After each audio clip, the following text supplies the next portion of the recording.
am sonothatcool, and I'm here to talk to you about bestiality. Just kidding. Sort of. You probably have heard of Bear by Marian Engel because of this meme.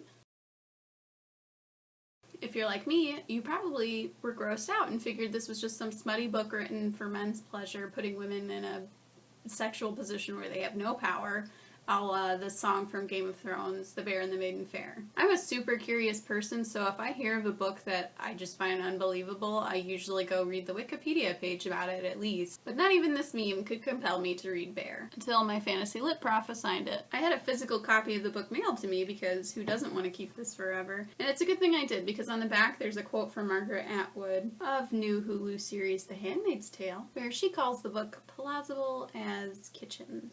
Margie Atwood's in, I'm in. So here's a brief synopsis of the book. Lou, a Canadian historian, spends her whole winter holed up like an animal in hibernation, always waiting for summer and then never taking advantage of it when it comes. Spending all of her time at work buried in the past, she can't seem to make sense of the present, and she wants a more satisfying way to live the only life she's given. She can't seem to connect to the people around her, and when she does have sex with the men in her life, it's often perfunctory and certainly nothing to write home about. So she goes out into the wilderness to catalog a private library on a remote island that's been left to the institute that she works for, and it just so happens the family that lived there kept a bear as a pet. Lou begins to befriend the bear, getting it clean, feeding it, taking it swimming, all while Homer, the local grocer, warns her not to get too close to the bear and forget that it's wild. One night, while thinking about history and literature and the former owners of the house and her habitual inconvenient sex with her coworker back home, she lays down by the fire and begins to masturbate, as you do, and the bear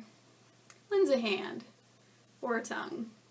The next morning, she feels incredibly guilty, and then does it again the next night. She swears off perfunctory workplace sex. "Bear, I love you, pull my head off," she says. She's afraid of him, but she craves the danger, and revels in the fact that she doesn't have to do anything to please him. But she can't shake the guilt, the feeling that something's wrong with her, so she sleeps with Homer, the grocer, and it's just as empty as it was with all the guys before. So she goes back to her island, back to the bear, and eventually tries to let the bear have sex with her, and he mauls her. The next morning, Lou wonders if that wasn't what she always wanted and calls herself a decadent little city tart. She begins to pack up and leave, but something in her has changed. She feels reborn. Lou feels as if something's passed from the bear into her, and now she feels clean and simple and proud. The claw healed her guilt, and she leaves the island forever feeling strong and pure. So, what does it all mean? John Semley describes it as a story about a woman who realizes the full breadth of her sexuality without a man, or even a human. He calls it a second-wave feminist piece where the woman is pretty unfeminine, her name is Lou, but she still gets to be the heroine. The bear is both literal and metaphorical, according to Semley, and the book's also about the very Canadian theme of communion with nature, and is supposed to make us laugh a little at the irony of it all. For a different perspective, Sarah Bino finds the story to be more about unrequited love, and the disappointing relationships that women have with men. Since the bear cannot return her affections, and she finds he leaves too soon during their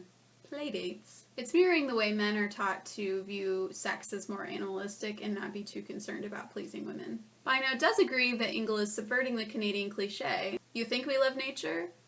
Oh, I'll show you how much we love nature. But it's more than that too. It's also a quest narrative. Our hero goes off in search of one thing, meaning in her life, finds something completely unexpected, and is irrevocably changed. Usually when a quest involves a woman, it's a bridal quest, and it's all about a man going out in search of his future bride.